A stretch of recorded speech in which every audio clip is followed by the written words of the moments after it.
What if I told you that modern science, for all its shiny promises, accidentally triggered the greatest spiritual crisis humanity has ever faced? That behind the sleek smartphones and free healthcare systems, there's a starving soul screaming for forgotten symbols, sacredness, and deeper meaning?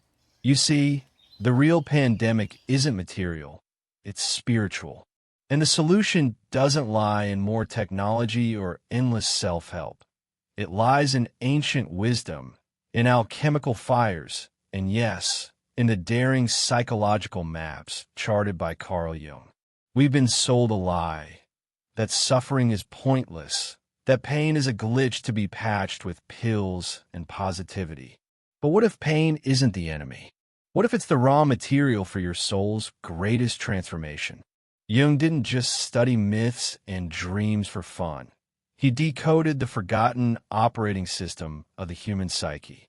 In a world where Christianity has lost its mythic power and modern science kills more symbols than it creates, Jung's work stands as a rebellious, sacred lighthouse in the fog. And here's the kicker. Those who understand this ancient wisdom can rebuild their lives with a kind of spiritual resilience that most people today can't even imagine. If you're tired of shallow solutions and empty promises, if you sense that your suffering might have a sacred purpose, then you're standing at the edge of something extraordinary. Let's dive into the forgotten cure for the modern soul crisis and why Jung's Aion might just be the roadmap you didn't know you were searching for. Chapter 1. The Role of Suffering and Meaning. Suffering isn't just a nuisance to be avoided. It's the very furnace where meaning is forged. Jung often spoke about how Christianity, with its vivid portrayal of Christ's suffering, helped humanity metabolize pain into purpose. And Nietzsche, that rascal philosopher, wasn't far behind, hammering the idea that he who has a why to live can bear almost anyhow. It's funny how modern comfort has tricked many into thinking suffering is a glitch, not a gateway.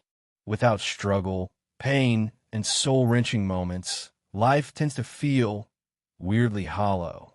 Ever noticed how folks who've endured real hardship often walk with a quiet depth you just can't fake? Nowadays, we treat pain like an error code that must be wiped clean at all costs. Modern science, obsessed with materialism, rushes to patch physical discomfort while overlooking the aching void inside. It's tragic, really. They hand you pills for your migraines, but never ask about the heartbreak sitting heavy in your chest. Imagine visiting a free healthcare system and instead of tossing you a prescription, the doctor hands you a worn-out copy of Man's Search for Meaning. Now, that would be radical healing. Pain demands a story, a sacred container, whether that's found in mythology, Christian symbolism, or some messy, imperfect personal creed. You see, the soul craves narrative the way the body craves oxygen. Without a map, without sacredness, suffering mutates into chaos. Catholicism once provided rich symbols to navigate life's storms, from the sorrowful Mother Mary to the bloodied cross itself. Even paganism, with its gritty mythologies, honored pain as part of the great cycle. But as materialism gained ground, the alchemical symbolism that made suffering transformative faded into background noise. Modern folks often endure tremendous pain without the alchemical fire needed to transmute it into wisdom. It's like trying to bake bread without heat, a soggy mess of unrealized potential. In this desert of meaning, even Jung himself became a kind of modern alchemist. He treated the ego not as a villain to be slain, but as raw material to be refined. Through shadow integration, he taught that confronting suffering, not fleeing it, was the way to individuation. Ironically, modern man, with all his gadgets and free healthcare systems, is more miserable than his peasant ancestors who saw every season, storm, and sickness as a brushstroke in the canvas of divine life. The real medicine wasn't absence of pain. It was the alchemical transformation of soul through it. And if pain is the invitation to transformation, then perhaps the real tragedy of modern science isn't its coldness, but its forgetfulness. It forgot the sacredness, the Christian cross, the pagan cycles, the Nietzschean roaring defiance. It forgot that suffering is a cosmic initiation, not a cosmic error. So the question now is, if science keeps treating pain like a mistake to delete, what does that mean for the symbols, the archetypes, and the deeper stories that once held humanity together? Chapter 2: Pain and Modern Science. Pain today is often seen like a software bug, something to be erased with a pill or a procedure. But Jung would chuckle knowingly at that naive hope. Pain isn't just a mechanical failure. It's a messenger from the soul. Modern science, deeply entangled with materialism, wants clean cuts and tidy answers. Yet real suffering often comes wrapped in layers of soul, ego, mythology, and meaning. It's why two people with the same injury can experience radically different levels of agony. Because deep down, it's not just about nerves. It's about the stories we tell ourselves when we hurt. Take Lorimer Moseley's research, for instance. He showed that if you believe your injury is catastrophic, your brain will literally amplify the pain. Emotions, fears, memories, they all stir the pot. Think about it. If you sprain your ankle before a dream vacation to Hawaii, you might limp along, fueled by excitement. But if you twist the same ankle on your way to a miserable job you hate, suddenly the pain feels unbearable. Modern science can skin bones and tissue, sure, but it often misses the spiritual, symbolic terrain that Jung and Alchemy pointed to, the terrain where suffering becomes a map, not just a malfunction. The free healthcare system around the world largely mirrors this materialistic mindset. Walk into a clinic with back pain, and 9 times out of 10, you'll walk out with muscle relaxants, but nobody asks about the metaphorical burden you might be carrying. Science treats the symptom, but what about the sacredness of your life path? Catholicism once understood suffering as a doorway to grace. Paganism honored it as a rite of passage.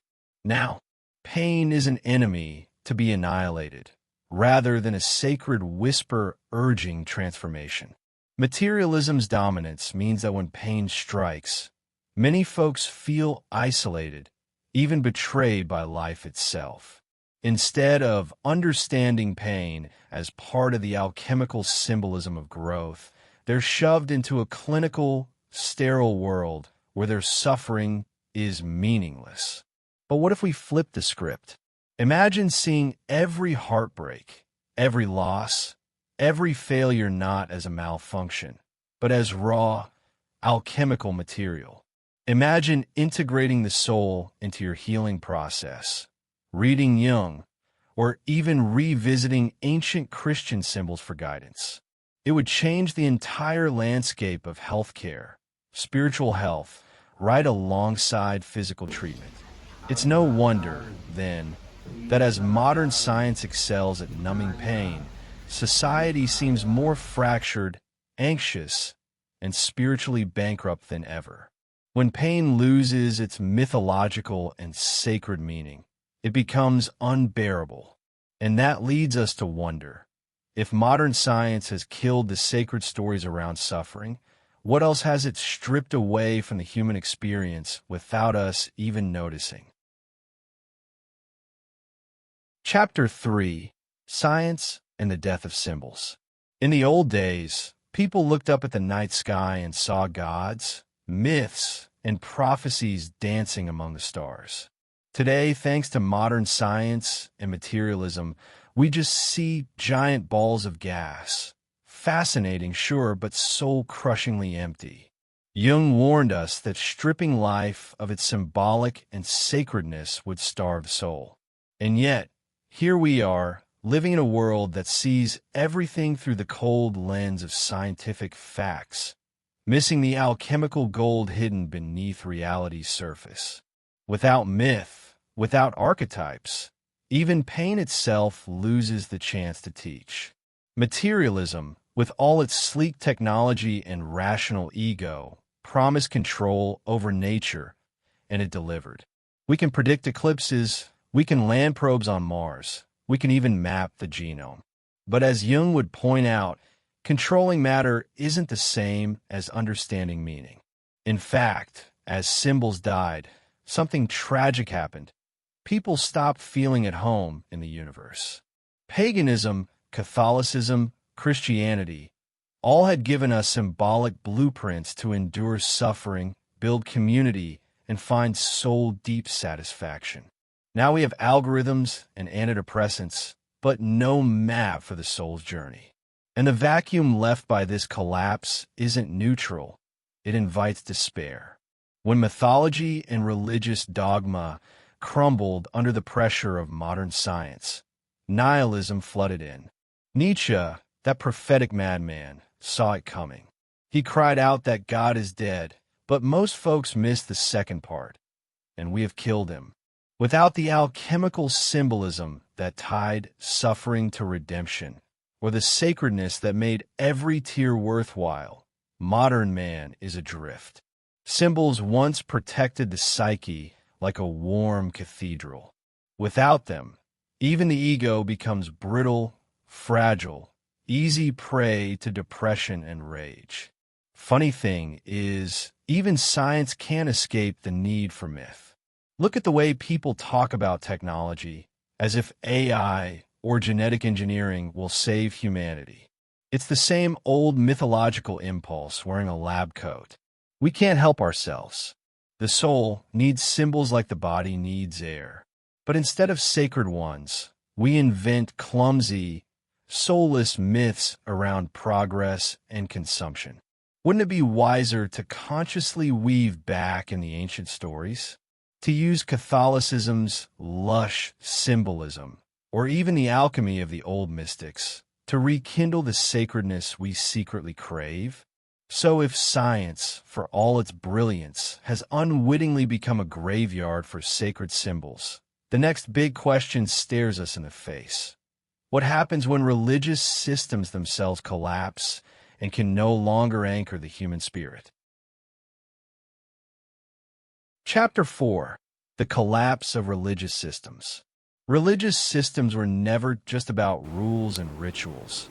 They were vast architectures of meaning, stitching together heaven and earth, ego and soul.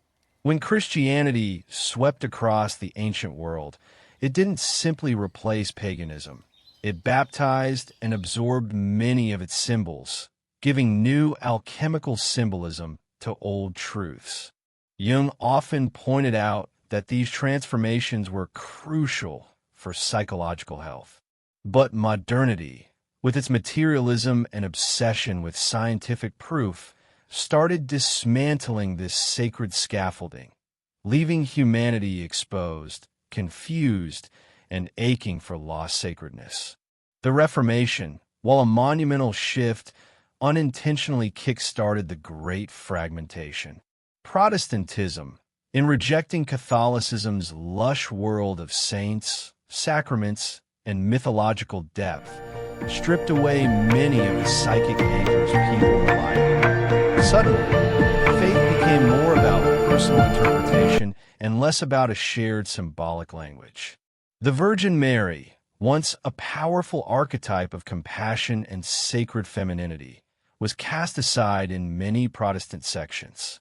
Without her, without the tangible archetypes, the ego lost one of its vital bridges to the unconscious, to soul, to shadow integration. And what replaced the grand cathedrals of meaning? A world dominated by science, capitalism, and the pursuit of comfort. Mythology became just stories. Catholicism's incense, relics, and solemn rituals turned into quaint tourist attractions. The archetypes retreated into the shadows, no longer celebrated but pathologized. Saints became idealized figures. Angels became psychological projections. And the suffering soul, stripped of its sacred symbols, turned increasingly toward modern addictions, consumerism, nihilism, and hollow distractions. Pain, without sacred meaning, mutates into existential terror. You can see it everywhere. Anxiety and depression rates are soaring, even in countries with free healthcare systems. People might have access to every material comfort imaginable, but their souls are starving. Jung's warnings echo louder than ever.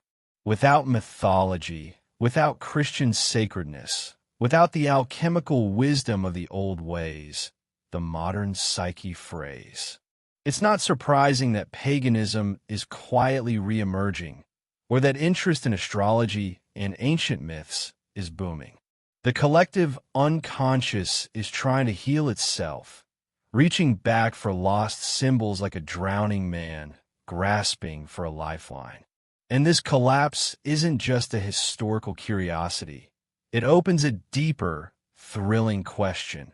If the old religious frameworks have crumbled, what hidden treasures might we find in ancient practices like alchemy to rebuild the bridge between ego, soul, and the divine? Chapter 5. Alchemy and Spiritual Transformation. Alchemy. What a strange and marvelous word. To most modern ears, it sounds like dusty old men trying to turn lead into gold. But Jung knew better. Alchemy wasn't about primitive chemistry. It was the sacred language of soul transformation. Every bubbling flask and cryptic symbol was a metaphor for the inner journey. The ego, the base metal, had to be broken down, purified, and transmuted into the gold of the integrated self.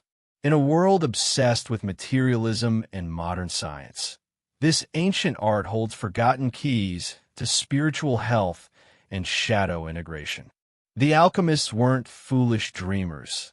They were brilliant psychologists long before Freud.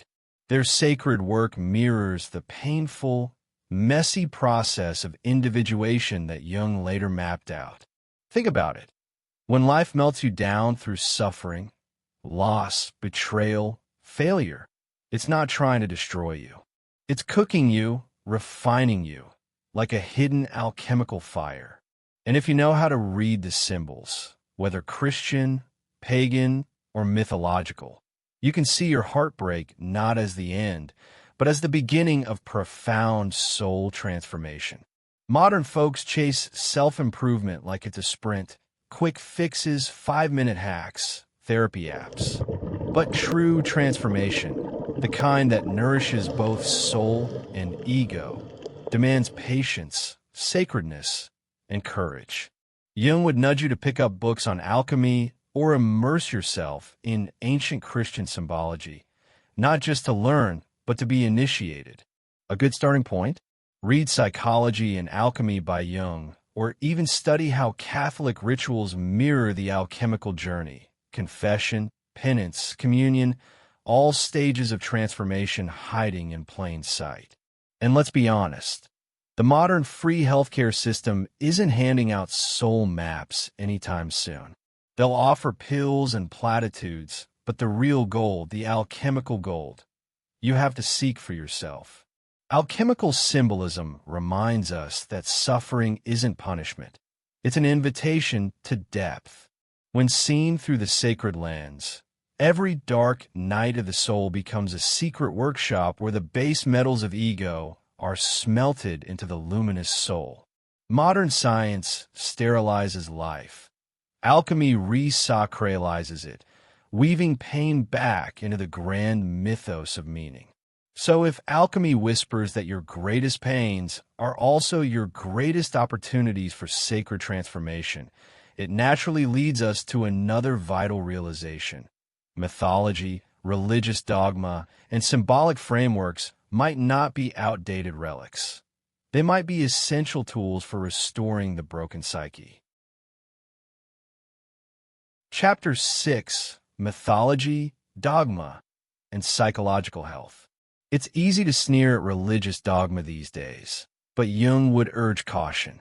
What modern materialism mocks as outdated superstition often hides deep psychological treasures. Dogma, especially in Catholicism, wasn't designed just to control behavior. It encoded sacred archetypes that nurtured the unconscious. When people recited creeds, participated in rituals, or listened to mythological stories, they weren't just following rules. They were weaving their ego and soul into a shared cosmic drama. Mythology and religious dogma once served as spiritual healthcare, long before any free healthcare system existed. Imagine attending Mass every Sunday, the smell of incense, the choir echoing ancient hymns, the priest invoking sacred symbols. Even if you didn't grasp the full theological weight, your unconscious soaked it all in. Alchemical symbolism, like the Eucharist, turning bread and wine into body and blood, wasn't just religious theater. It was psychological magic, reinforcing the sacredness of life and the soul's eternal journey. Without these symbolic containers, the modern ego feels isolated, starved for meaning, easily overwhelmed by suffering, and left defenseless against existential dread. Modern science, in its brilliant quest to illuminate the material world, flattened the sacred dimension. Psychology turned saints into role models and sacred symbols into coping mechanisms. But Jung saw through the reductionism. He knew mythology isn't childish fantasy. It's the secret architecture of a healthy psyche. Greek myths, Christian dogma, pagan rituals, all whispered ancient truths about the human condition, about shadow integration, and about the alchemical fire needed to transform pain into wisdom. Without them, we lose the map to navigate soul crises. Now, therapy tries to patch the wounds dogma once prevented. People sit in clinics and pour out their pain while doctors prescribe medication, unaware that ancient mythologies once offered powerful psychic inoculations. Symbols like the hero's journey, the Virgin Mary, the cross, they weren't decorative, they were survival tools. Modernity traded sacredness for clinical sterility, and the cost has been profound. Depression, anxiety, soul hunger. These aren't merely chemical imbalances. They're the screams of a myth-starved soul. Which brings us to a fascinating and urgent question. If Catholicism preserved a treasury of sacred symbols for so long, how did Protestantism's rebellion against them shape the modern psychological landscape in ways we're only beginning to understand? Chapter 7: The Influence of Catholicism and Protestantism. Catholicism and Protestantism didn't just offer different flavors of Christianity. They shaped entirely different psychic landscapes. Catholicism, with its rich pageantry, saints, Marian devotion, and layered symbology, acted like a psychological greenhouse. It nurtured the soul with archetypes that mirrored the inner life: the suffering Christ, the compassionate Mary, the warrior saints. Jung often pointed out how this lush symbolic system helped people engage in shadow integration, spiritual health, and ego refinement, even without them consciously realizing it. Sacredness wasn't just taught, it was lived, breathed, and experienced. Protestantism, for all its passion and sincerity, stripped away much of that symbolic ecosystem. In its rebellion against Catholic excesses, it accidentally dismantled vital structures of psychological support. Gone were the alchemical rituals. Gone were the statues and sacred art. Gone was the emotional bridge that the Virgin Mary provided between human suffering and divine compassion. Modern science and materialism, already on the rise, found an eager ally in this new stripped-down spirituality. And without these spiritual training wheels, many modern souls now wobble dangerously between cynicism and despair. You can feel the difference even today. In traditionally Catholic cultures, there's still a lingering sense of mystery, sacredness, and reverence for the soul's journey. In more Protestant-influenced societies, the narrative often becomes stark. Succeed or fail, saved or damned, all or nothing. It's a heavy load for the ego to carry without the cushioning mythological frameworks Catholicism once provided. And while free healthcare systems can mend broken bones, they can't mend a fractured spirit robbed of its symbolic medicine. Look at how modern people desperately seek new symbols. Tattoos of crosses, meditations on Mother Earth, psychological pilgrimages through therapy and self-help literature. These cravings aren't random. They're the echoes of an abandoned symbolic world. Jung saw this hunger for what it was, a cry for the sacred, for the archetypal, for the alchemical fire that once animated religious life. Catholicism once met that need organically. Now, spiritual seekers must stitch together their own patchwork quilts of meaning, often without the full understanding of the myths they're trying to resurrect. And so, standing at this crossroads, a tantalizing idea emerges. If the old symbols no longer fully serve us, could it be time to forge new ones? Living, breathing myths that can guide modern souls through the storms of suffering and existential thirst? Chapter 8. The Need for New Symbols. The modern world, for all its technological brilliance and scientific progress, is symbolically starving. Jung knew this hunger well. He called it a spiritual crisis, one that materialism and modern science couldn't fix. When Catholicism and Christianity lost their grip on the collective psyche, they left behind a sacred vacuum. Symbols that once tethered the soul to a greater cosmic drama dissolved into quaint relics. Now, in a world where the free healthcare system can treat infections but not existential despair, we urgently need new myths, new sacredness, new alchemical maps. You see it everywhere.